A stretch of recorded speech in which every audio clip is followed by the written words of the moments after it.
mieux qu'une chaîne, un monde. RTGA, mieux qu'une chaîne. Salut à tous et bienvenue à ce nouveau magazine d'Avenir Sport, votre rendez-vous hebdomadaire sur la RTGA. C'est un plaisir de vous savoir nombreux déjà branchés sur notre antenne pour décrypter l'actualité sportive de la semaine. Nous allons revenir sur les qualifications pour la Coupe d'Afrique des Nations prévue au Maroc au mois de décembre 2025 avec la liste des 26 léopards pour aller jouer la Guinée, puis l'Éthiopie pour clôturer à Kinshasa alors que les léopards sont déjà qualifiés pour la phase finale de cette compétition. Nous allons également épingler l'Assemblée Générale de la FECOFA aujourd'hui même, quid en tout cas de l'évaluation de ce comité de normalisation. Pour en parler, voici par ailleurs le casting. J'aurai ça pour vous, GD Luis Coupa qui est journaliste et analyste sportif. Salut GD et bienvenue. Salut Sylvain, merci beaucoup. C'est toujours un plaisir de revenir ici. Et voilà, les devoirs nous appellent, nous sommes là. Merci beaucoup. Merci beaucoup. L'actualité également sera commentée par Deo Matumona. Bonjour Deo et bienvenue. Bonjour Sylvain, bonjour à tous vos téléspectateurs. C'est vrai, cette maison m'a manqué depuis un certain temps. Je suis content et heureux de retrouver encore ce plateau, surtout de le partager avec GD Louise. Je crois que nous serons à la hauteur de toutes ces questions qui seront débattues ici sur ce plateau. Alors GD à la main pour ce qui concerne la RDC, nous sommes déjà qualifiés GD. Pourquoi reconduire notamment la première équipe de la RDC alors qu'on pouvait donner la chance à d'autres joueurs pour cette sélection? Avec les réalisations, bien sûr, on va prendre le tableau bientôt. Pourquoi? C'est vrai qu'il y a les retours de Wissa. Pourquoi avoir reconduit en tout cas l'ensemble des techniciens des premiers rangs alors que l'équipe est déjà qualifiée? Il y a une dicton qui dit on ne change pas l'équipe qui gagne. C'est clair qu'on ne peut pas changer une équipe qui a gagné tous ces 4 matchs. Je pense que c'est une équipe nationale. Les gens doivent comprendre que c'est l'équipe nationale. Ce n'est pas un club où à tout moment on peut chambouler l'effectif comme on veut. C'est vrai que j'ai lu un peu partout, les gens voulaient voir d'autres noms, certains d'autres joueurs. Des jeunes même de la Ligue de foot. Mais attention, vous savez que c'est une équipe nationale. On ne joue pas, même si on est qualifié, on n'est pas à l'abri du danger. Le danger, c'est qu'on n'est pas encore très sûr de terminer premier du groupe. C'est vrai qu'on a 12 points. Si on perdait nos 2 matchs et que la Guinée gagnait ces 2 matchs, notamment contre nous, sur les scores de 2-0 par exemple, et la Guinée sera premier du groupe. Et lorsque la Guinée sera premier du groupe, nous, on sera qualifié comme 2e. Et lors des tirages au sort, et il faudrait choisir sa place. Il faudrait d'abord... Dans le chapeau 1 pour éviter les grandes nations. Dans le chapeau 1 pour éviter des nations un peu embarrassantes.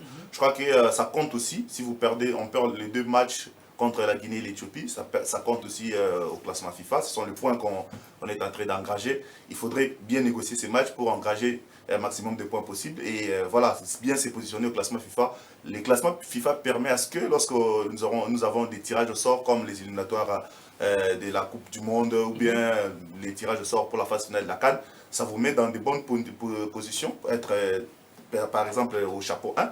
Et je pense que c'est très bien étudié par Sébastien Desabre qui ne veut pas à tout prix chambouler son effectif. Il a un groupe qui travaille avec depuis très longtemps, il connaît tous ces joueurs-là.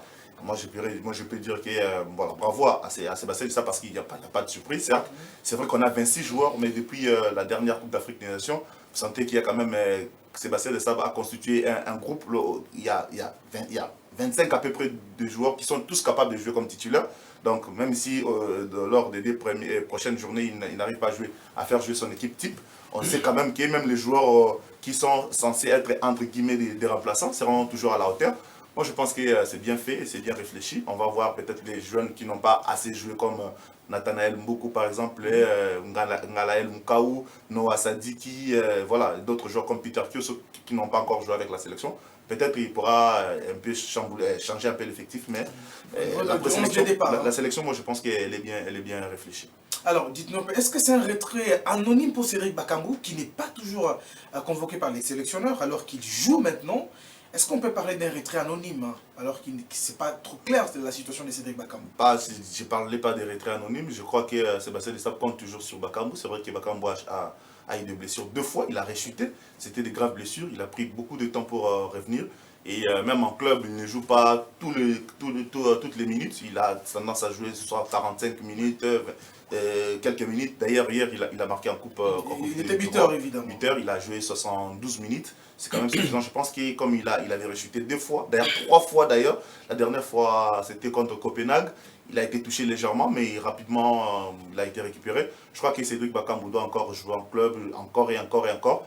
Et en équipe nationale, c'est parmi les cadres quand même. Il ne peut pas sortir comme ça par la petite porte, parce que là, ça serait quand même sortir par la petite porte. Je crois que Sébastien Desabre qu'il est en train de faire.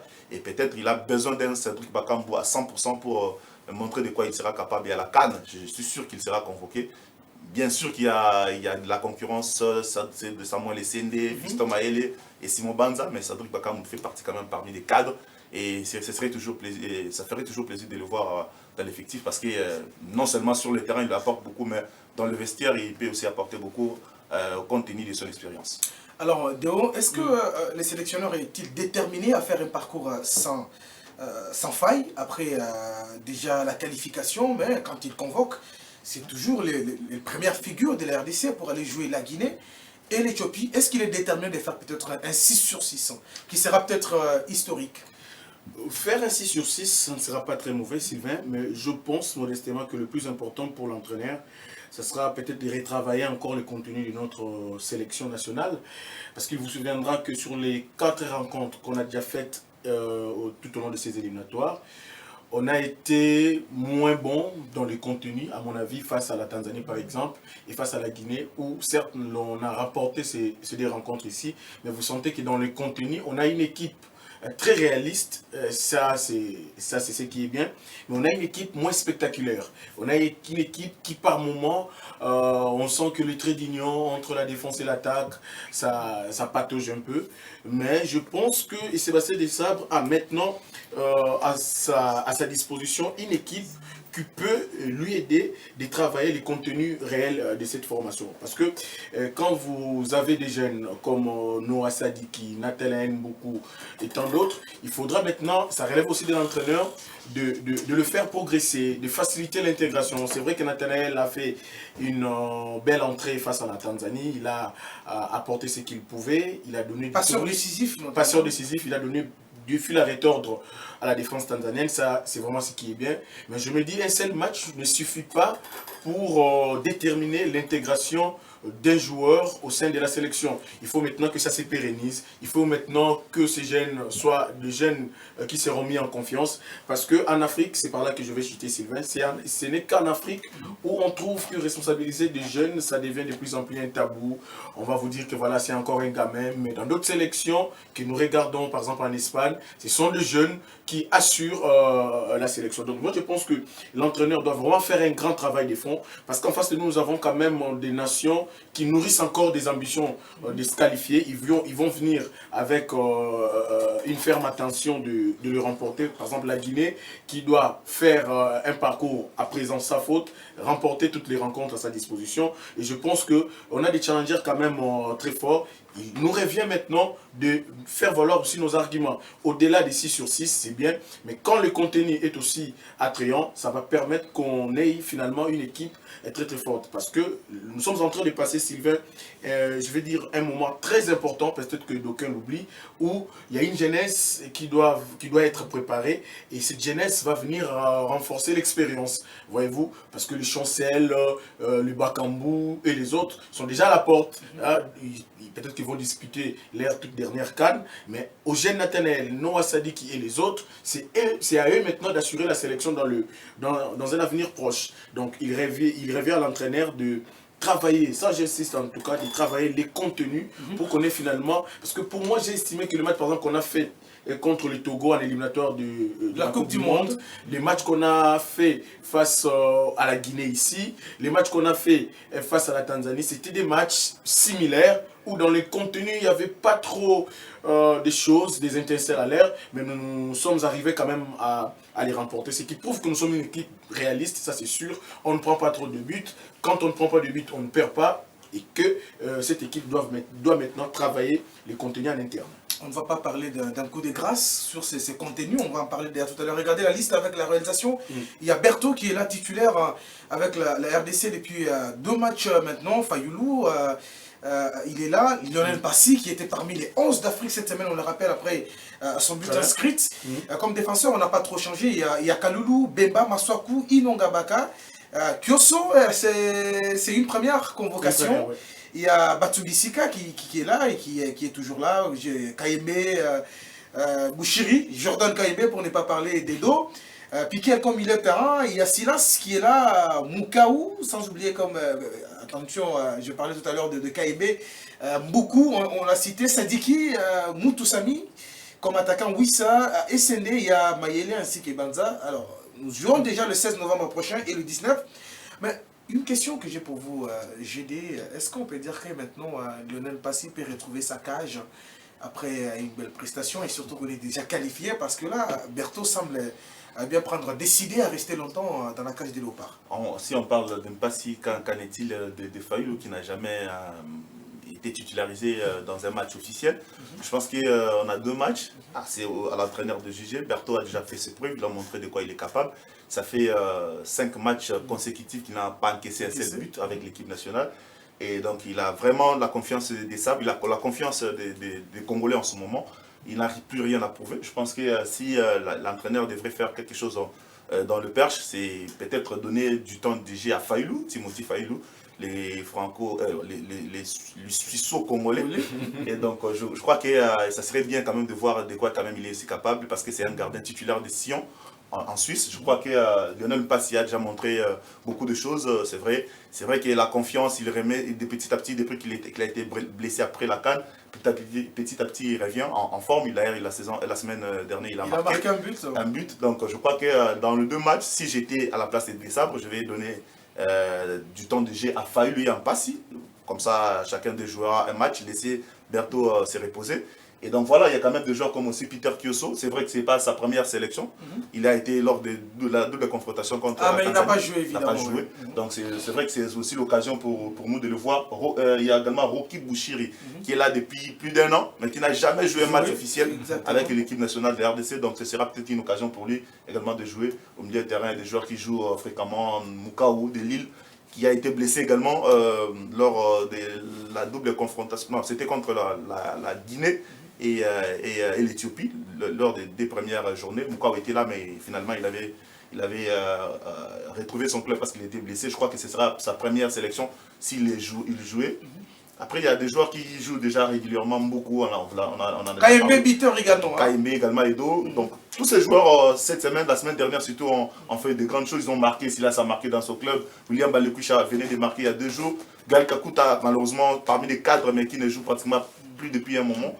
Je crois que c'est à Sébastien Desabre et son staff d'essayer un peu de réfléchir, de voir, c'est vrai qu'on est qualifié, de nous montrer également une équipe qui soit capable de rivaliser, même si ce serait constitué en majeure partie des joueurs qui ne jouent pas beaucoup, comme William Balekoucha par exemple, l'équipe nationale, ça fait très longtemps qu'il n'a plus jamais joué, et ce sera peut-être une occasion de... Depuis le dernier match à Lubumbashi, contre la Mauritanie. Il avait encore joué un match amical contre l'Afrique du Sud, un match qu'on a perdu 1-0, il avait joué quelques minutes. Il était titulaire. Voilà. Après, je pense que c'est l'occasion pour les Sables de donner quelques temps de jeu aux joueurs. Wissa qui est de retour également en sélection après sa blessure, donc je crois qu'ils ont toutes les cartes en main, on sommes déjà qualifiés, la tranquillité est là. On peut tourner l'effectif, on va voir qui peut jouer à la place de qui. Chancel Mbemba, qui doit jouer, parce que nous connaissons tous sa situation en club, qui ne joue quasiment pas. C'est l'occasion pour lui d'engager quelques minutes encore cette saison. Je crois que nous sommes tranquilles, nous sommes à l'aise, on n'a rien à perdre de toutes les façons. Mais nous avons intérêt à jouer ces matchs à fond, à voir comment on va se mesurer contre une équipe guinéenne qui a besoin de gagner forcément, et contre une équipe éthiopienne également qui malheureusement n'a plus rien à jouer. Je crois qu'ils sont déjà éliminés. Mais bon, ce sera un beau match ici au Stade des Martyrs, même si les matchs au Stade des Martyrs, ça fait 3 matchs, Léo venait de les souligner. Voilà, on n'a pas montré de bons contenus. Le contenu pose problème. Je crois que c'est à cause, entre autres, de la pelouse. Cette pelouse, nous n'assure pas confiance. C'est une pelouse synthétique qui est déjà en état. Il faut maintenant une pelouse naturelle. Avancée. J'ai l'impression que la RDC s'exprime mieux sur une pelouse naturelle, parce que la plupart des joueurs qui jouent, viennent de l'Europe et jouent souvent sur des pelouses naturelles. Voilà, il suffit de voir. Est-ce qu'il faut déjà y penser pour la FEB? Oui, il faut y penser parce que normalement, cette pelouse ne devrait pas continuer à être utilisée puisque l'État, la durée a déjà expiré. La CAF avait accordé une durée. Mais jusque-là, je crois que ce sont des prérogations. Toujours la CAF essaie un peu de nous dire, voilà, faites l'essentiel, changer la pelouse. C'est aux autorités de notre pays, entre autres le ministère des Sports, de voir avec la fédération. Est-ce que nous sommes incapables d'entretenir une pelouse naturelle? Est-ce qu'on est incapable? On n'est pas capable en ce moment même parce que le seul stade qui nous permet de jouer de matchs officiels, c'est les mêmes stades qu'on utilise pour les événements extra-sportifs, des concerts ça et là, des organisations. Même si on couvre ça, vous savez qu'on met la charge des gens qui montent dessus. C'est grave. Je pense qu'on a intérêt peut-être à avoir, puisqu'on n'a pas encore un autre stade à la hauteur, de protéger ces stades des martyrs. S'il y a des événements extra-sportifs, qu'on laisse peut-être au stade de Tata Raphaël de gérer tout ça. C'est vraiment risqué de jouer dans cette pelouse, sur cette pelouse-là. Et il y a d'ailleurs des risques de blessures. Vous voyez dans le stade Benjamin Paka ici, on a joué 2 matchs ici contre l'Éthiopie, c'était ici. Et contre la Tanzanie, nous avons très bien joué. 2 victoires sur cette pelouse, une pelouse naturelle. Je crois que voilà, Sébastien Dessal ne va pas me contredire. Alors, on revient quand même sur ce contenu qui pose problème. Est-ce que c'est vraiment la pelouse, quand vous comparez la prestation de l'OPAR sur une pelouse synthétique et ou encore sur une pelouse naturelle, vous sentez qu'il y a une différence quand même? Exactement, Sylvain. Je suis bien d'accord avec ce qui a été dit. Parce que, vous savez, l'impraticabilité du terrain peut jouer en faveur ou en défaveur d'une équipe. Au-delà de ce que je l'ai dit, il y a un autre aspect que moi j'ai tenté de voir dans un autre œil. Ce que le dispositif nous proposé par Sébastien Desabres, avec 3 milliers à vocation de récupération. Vous avez Charles Piquel en sentinelle, vous avez d'un côté Moutoussamy et Edo Kaïmbe. C'est vrai, Edo Kaïmbe a quand même cette faculté de récupérer et de très vite se convertir en relayeur. Mais ça n'a pas toujours été le cas. La constance dans le match, souvent, ça lui pose beaucoup de problèmes. On manque un vrai métronome. C'est vrai, quand vous regardez dans la profondeur, on n'a pas été vraiment très bon. Parce que d'un côté, vous avez un garçon comme Théo, quand il a le ballon, il ne prend pas tout de suite la profondeur, il cherche à rentrer sur son pied pour revenir dans l'axe de l'attaque, chercher la profondeur, ce qui n'a pas toujours été facile à faire. Dans les phases de... 1 contre 1? Non, des phases de transmission par exemple. Des transitions, quand il faut passer à autre chose, ça prend un peu du temps. Pourquoi? Parce qu'il nous manque, comme je le disais tout à l'heure, un vrai métronome, un vrai leader technique dans le jeu qui peut, à lui tout seul, sceller le destin des matchs. Aujourd'hui, en équipe nationale, les destins peuvent venir de tous joueurs. Ça, c'est vraiment exceptionnel, c'est vraiment bon. Mais à un certain moment, il faut que les sélectionneurs y pensent. C'est pourquoi tout à l'heure, je disais qu'il faudra maintenant aussi faire confiance parce que nous avons un Gaël Kakuta déjà vieillissant qui est à sa porte de sortie. Il faudra maintenant y penser comment responsabiliser ces jeunes. C'est vrai qu'ils sont jeunes, mais moi, je pense qu'on peut le responsabiliser, le rendre mature pour le faire comprendre que vous jouez quand même pour la RDC et ils peuvent quand même faire mouche tous ces jeunes qui arrivent nouvellement en sélection. Donc je pense que Sébastien Desabres aura vraiment un travail de fond à faire avec notre sélection durant ces rencontres pour que quand nous allons revenir par exemple pour les éliminatoires du mondial, qu'on nous présente quand même une autre image de l'OPAR, au-delà de cet aspect du terrain, de la pelouse, mais qu'on nous propose quand même mieux. Voyez-vous Sylvain, parce qu'on a joué quand même contre de modestes nations, de la Tanzanie, du Togo, hein, c'était quand même des nations modestes à mon avis. Mais qui font déjà très mal. Exactement, le Togo a fait presque mal en accrochant le Sénégal. Justement, même la Tanzanie qui n'ont pas Tanzanie à lui, si c'est l'intérêt conduit, par exemple. Donc, exactement. Même la Tanzanie a fait autant et tout au long de la CAN. Mais moi, ici, je voudrais revenir sur un fait que depuis un certain temps, la RDC, on est revenu, la RDC, j'ai envie de dire, est revenu à sa place. Et à notre place, on doit à un certain moment aussi dicter notre loi quand nous jouons chez nous, par exemple.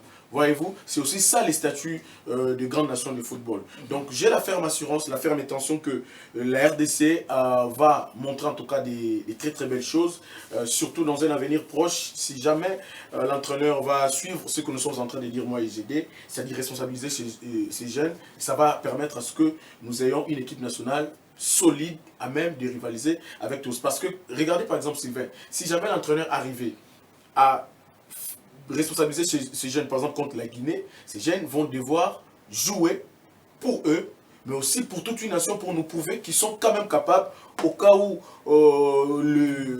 l'expérience qui est encore avec nous s'en allait, et qu'eux, ils peuvent assurer, voyez-vous. Donc moi, je pense que si jamais, au-delà des aspects techniques, si jamais dans le discours mental, on arrivait à inculquer à ces jeunes de mots, les phrases correctes, je pense qu'on peut mieux faire dans l'avenir. J'ai évoqué tout à l'heure la question de l'effectif. Est-ce que vous estimez qu'il faudra maintenant donner la chance à certains qui n'ont jamais foulé la pelouse pour ces 2 dernières journées, surtout qu'on est d'ores et déjà qualifiés? Oui, je le pense. Pourquoi je le pense? Parce que tout à l'heure, par exemple, dans les postes de gardien de but, on connaît la capacité de Lionel, on connaît la capacité de Dimitri. Maintenant, il faut nous laisser aussi voir la capacité de Timothy, voir un peu ce qu'il peut produire, ce qu'il est à même de faire. Parce que jusque-là, ce qui est merveilleux avec notre sélection, c'est qu'on ne prend pas trop de buts. Ça, c'est vraiment sûr. Mais maintenant, il faut que ça se pérennise. Depuis un certain temps, je ne vois plus, comment il s'appelle, Bantou Binsika. Je ne sais pas trop l'évaluer. Depuis la CAN qu'il a joué. Depuis la CAN qu'il a joué, ça faisait très longtemps. Pourquoi pas faire reposer par exemple Inonga pour composer la paire avec Chancel. Et puis sur les côtés, faire jouer par exemple Bouchiri sur les côtés, mettre en confiance aussi Joris et KMB. Ça va faire en sorte que la concurrence au poste, vous savez, quand il y a de la concurrence au poste, dans cette émulation, oui, par exemple, dans cette émulation, on va avoir de plus en plus qu'on sera concurrent dans le poste, on composera l'une des meilleures sélections en tout cas du monde, parce que l'RDC est vraiment sur une patte ascendante. Alors, en parlant, pardon, je voudrais quand même renchérir, en parlant de l'animation du jeu de notre équipe nationale, c'est vrai que ça fait un bout de temps qu'on joue avec 3 milieux à caractère défensif, ça c'est vrai, et la conséquence c'est qu'on a du mal peut-être à organiser les jeux, on a du mal à proposer un jeu fluide, avec des attaques placées, des attaques rapides, parce qu'il faut un milieu de terrain, un animateur, un joueur qui soit capable de prendre le ballon et de faire jouer l'attaque, donc de proposer une animation offensive un peu à la hauteur. Il faut avoir un numéro 10.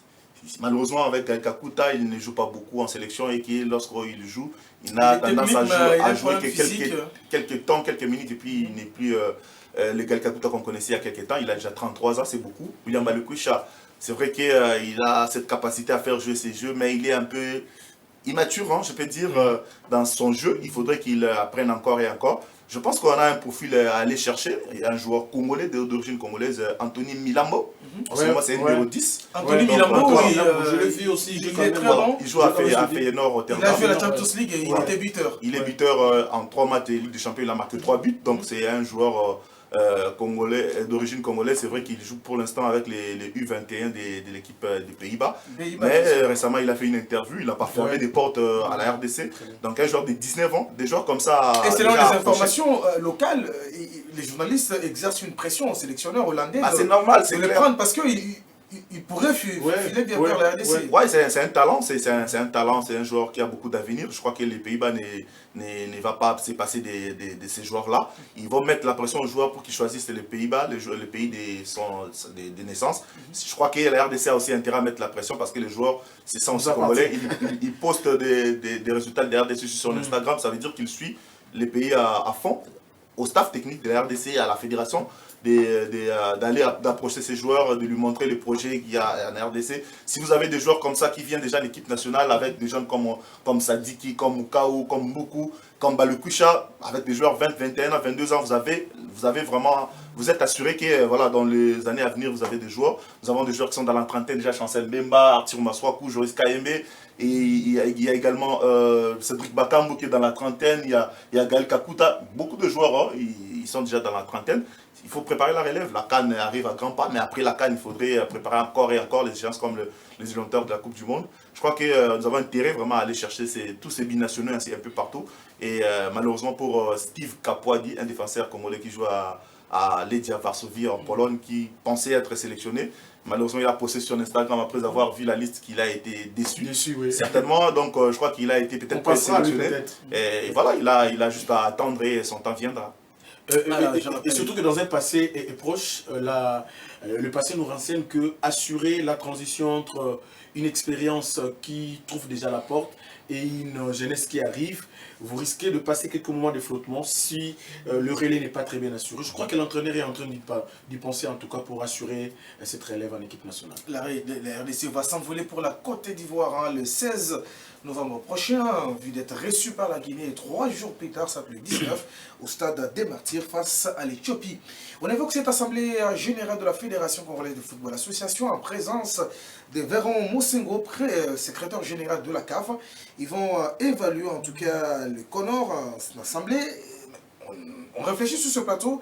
Personnellement, s'il faut évaluer en tout cas ce comité de normalisation, est-ce qu'ils sont au-delà de leur mission ou en dessous, s'il faut à côté, le travail qui a été abattu jusque-là par ces... Officiellement, ils sont encore là, puisqu'avant ils étaient nommés, puis la FIFA avait encore prolongé leur mandat. La prestation. Voilà, donc je pense qu'à côté prestation, côté mission surtout assignée à ces comités de normalisation, il y a beaucoup de choses à dire. C'est vrai que tout n'a pas été parfait.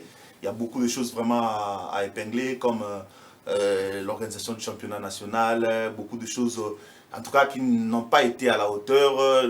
Voir comment Sébastien Desabre aujourd'hui, le problème d'enregistrement des joueurs, comment Sébastien Desabre aujourd'hui est devenu le tout puissant, parce qu'à la fédération, il faut se le dire, il n'y a personne qui ose parler. La fédé, elle est faible. Elle est très faible en ce moment, on doit le reconnaître. Tous ceux qui sont là n'arrivent pas à placer un mot. Voilà, que Sébastien Desabre écoute, il est le tout puissant en ce moment. Et heureusement pour lui, les résultats suivent, ça c'est bien. Moi je pense que le travail qui est fait Véron Mosengo, ce n'est pas forcément l'évaluation, mais ils sont là pour placer une commission électorale, pour notamment prendre des candidatures des prochains prétendants à être élus comme membres du comité exécutif de la Fédération congolaise de football. C'est vrai que ça fait longtemps, ça fait pratiquement bientôt 2 ans que le comité de normalisation est là. Ça veut dire, lorsque vous avez un comité de normalisation qui dirige votre football, ça veut dire que le football a des problèmes. Donc il faudrait normaliser. Malheureusement, ceux qui étaient venus pour normaliser n'ont rien normalisé du tout. Au contraire, ils sont venus avec beaucoup de problèmes, beaucoup de problèmes, malheureusement. Et malheureusement, avec ça, c'est que nous, les Congolais, nous n'arrivons pas à toujours être sérieux dans ce que nous faisons. Et voilà, ils sont là pour élire une commission électorale. C'est à eux maintenant de faire le travail. Je me demande toujours pourquoi Véron Mosengo s'immisce dans les affaires de la République démocratique du Congo. Est-ce qu'il est originaire de la RDC? C'est pas forcément la raison. Vous êtes originaire de la RDC, vous êtes secrétaire général de la CAF, oui. Ce qu'il a fait au Congo-Brazzaville, vous connaissez. Donc il s'est mixé dans des affaires comme ça, il faudrait nommer Iggy Golondele, et puis c'était Guy Mayola, c'est beaucoup de désordres jusque-là. Aujourd'hui, nous voyons le résultat. Je rappelle qu'il y a eu une enquête qui a été ouverte contre lui. Je vais en arriver. Oui. Aujourd'hui, vous voyez les résultats en équipe nationale du Congo-Brazzaville. Ils ne font qu'en perdre, ils n'arrivent pas à se qualifier. Ils sont vraiment en berne. Il y a du désordre dans leur fédération, vous n'avez pas idée. Les désordres orchestrés et installés par Véron Mosengo. Le même qui est venu ici en RDC pour encore mettre du désordre, il a promis à la présidence que nous allons organiser l'Assemblée Générale de la CAF ici. Tout ça, il a donné beaucoup de promesses. Finalement, l'Assemblée Générale a été organisée en Éthiopie. Et voilà, et on n'a jamais organisé ça. Et aujourd'hui encore, il a imposé des gens dans le comité de normalisation pour qu'on essaie un peu de voir comment organiser le football congolais. C'est un échec total, mais qu'est-ce qu'il veut faire encore? Jusque-là, nous sommes en train d'assister à une assemblée où on va élire les membres de la commission. Est-ce qu'il va jouer l'influence? Oui, il va influencer la même sur le prochain candidat. Pourquoi il est là pour influencer les choix dans ces membres de la commission électorale pour que finalement on écarte certains candidats qui, entre guillemets, serait embarrassant pour lui. Il veut contrôler notre fédération congolaise de football. J'appelle au ministère des Sports, c'est vrai qu'ils ne peuvent pas s'ingérer directement, mais d'ouvrir l'œil, de parler à la présidence de la RDC pour que c'est M. Véron Mosengo, qui est notre compatriote, qui malheureusement est sous enquête de la CAF, il a détourné, on parle de détournement, on parle de beaucoup de choses. Donc c'est un monsieur qui n'est pas crédible du tout. Ce n'est pas à ces messieurs-là qu'on va donner la responsabilité de diriger notre football ou bien de mettre les membres de la commission électorale. Il faut que les Congolais qui sont intelligents puissent élire les membres du comité exécutif qui viendra diriger notre football. Et moi, je suis contre la présence de M. Véron Mosengo ici en RDC. Une réaction sur cette assemblée de... Ouais, je commence par là où j'ai déjà fini. On est bien parti pour avoir les bonnes élections alors. Très bien, je commence par là où j'ai déjà fini. Vous savez, moi depuis un certain temps, j'avais déjà retiré ma confiance en ces messieurs. Véron Mosengo. Exactement, parce que peut-être que nous Congolais, nous sommes par moments amnésiques. Il vous souviendra les désordres concoctés par Véron Mosengo lorsqu'il fallait choisir d'abord, désigner ou élire le membre de la commission électorale passée avec Donald Iwoké. Trop de choses en interne avec Hector Lubamba. Le supposé comité de normalisation s'est retiré un temps et pourrait venir dire qu'on ne maîtrise pas les méandres du football, excusez-nous. Comment dans un pays comme le nôtre, vous allez mettre à la tête d'une fédération des gens qui ne maîtrisent pas les méandres du football congolais? C'était déjà un quoi, le départ était déjà est très mal parti. Et mais maintenant, par la suite, vous avez compris que Véron Mosengo voulait toujours avoir une mainmise sur cette commission, ce qui n'a pas été le cas jusqu'à ce qu'on a bougé dehors Donald Iwoké, ensemble avec son comité, pour qu'on en arrive là où nous sommes aujourd'hui. Est-ce qu'on peut toujours évoluer, parce que le CONOR, le comité de normalisation, n'est qu'une exception à la règle. On ne peut pas avoir une exception éternelle. On doit revenir à la règle. Et la règle, c'est d'avoir un comité exécutif. Je crois que c'est élu surtout. Élu surtout. Alors, mais maintenant, si on veut avoir un comité qui aura toujours les regards tournés vers Véron, c'est là où ça pose problème. C'est là où nous risquons d'aboîter les pas sur ce qui se passe par exemple à Brazzaville. Pourquoi? Parce qu'il va vouloir faire la même chose qu'il a fait de l'autre côté, et ici on va crever. Donc je pense que... Influencer les choix des sélectionneurs, exactement. décider sur leur départ. Mais attendez Sylvain. C'est vrai, ça sera lui alors le vrai... président de la FECOFA, ce sera lui le vrai dirigeant. Mais c'est lui qui est le vrai dirigeant jusque-là avec le CONOR. Le CONOR ne fait rien, c'est lui qui décide surtout. La raison pour laquelle ce monsieur est là, c'est pour avoir une mainmise sur d'abord la commission électorale. Les candidatures qui vont être déposées, ces candidatures seront validées pas par cette commission, mais par lui et par sa volonté. Voyez-vous? Nous, on prédit déjà l'avenir. Peut-être que il n'a pas qualité, je pense que c'est interne. Non, il n'a pas qualité. Lui, il est le il n'a pas qualité, mais il est venu influencer. C'est quoi sa présence dans cette assemblée? C'est justement réglementé. Mais je ne sais pas est-ce qu'il faut qu'un pas président obligé d'être là, mais il est là pour influencer les choses, justement parce qu'il est secrétaire général de la CAF, alors que pour l'instant là, il est d'ailleurs suspendu. Donc il est au Congo parce que c'est un Congolais, et nous, Congolais, malheureusement, comme Déo le dit, on est amnésiques. Certaines choses se font comme ça, on essaye de rien dire. Là, nous tirons la sonnette d'alarme. Nous, en tant que presse, nous sommes là pour contrôler les institutions. Si ça ne marche pas, on doit dénoncer. Nous sommes là pour veiller à la bonne gouvernance des institutions, notamment dans notre secteur. Nous sommes là en tant que journaliste sportif. On veille dans tout ce qui se passe à la fédération, dans toutes les fédérations d'ailleurs, au ministère des Sports. Nous veillons à ce qui se passe dans notre fédération congolaise de football. Aujourd'hui, malheureusement, le Congolais reste aveuglé. On est aveuglé lorsque notre équipe nationale arrive à gagner 3-4 matchs et dit que tout va bien. Sébastien Desabre est venu mettre du sérieux, il a mis de l'ordre, c'est bien. Tout ce qu'on vit aujourd'hui, c'est le résultat du travail mis en place par Sébastien Desabre. Mais ça ne va pas rester éternel. Si on arrive, il faut que les bases soient solides. Le base soit solide. Et pour que le base soit solide, il faut qu'il y ait un comité exécutif élu, indépendant qui travaille et qui a des gens sérieux qui soient capables d'organiser les choses. Tout ce qui se passe en ce moment dans notre pays, c'est qu'il y a des gens, des Congolais malheureusement, qui veulent influencer certaines choses, puisque aujourd'hui le comité de nomination finira par partir, et les gens qui viendront comme les membres du comité élus seront les gens proposés par Véron Mosengo. Il va mettre sa main dans notre fédération pour tout contrôler, afin que tout ce qui sera ici comme décision, parce que les gens vont se poser la question, mais qu'est-ce que gagne Véron Mosengo dans tout ça? Il gagne de l'argent. La FIFA envoie de l'argent, la CAF envoie de l'argent dans toutes les fédérations. Et notre fédération en ce moment ne gagne pas d'argent parce qu'il y a un comité de normalisation. Et lui sera redevable. Lorsqu'il y aura un comité exécutif, l'argent de la FIFA et de la CAF va commencer à venir. Et Véron Mosengo va commencer à gérer de l'argent. Donc c'est c'est un vice pour notre football et il doit être mis hors d'état de nuire. Nous allons continuer à dénoncer. Vous avez une minute, on finit. Merci. Je voudrais rapidement, Sylvain, joindre ma voix à celle du GD pour appeler le ministère du Sport à ouvrir les bons sur ce qui se passe. Même la présidence. Surtout la présidence. Surtout la présidence du président. Ouais, parce qu'il n'est pas proche du président.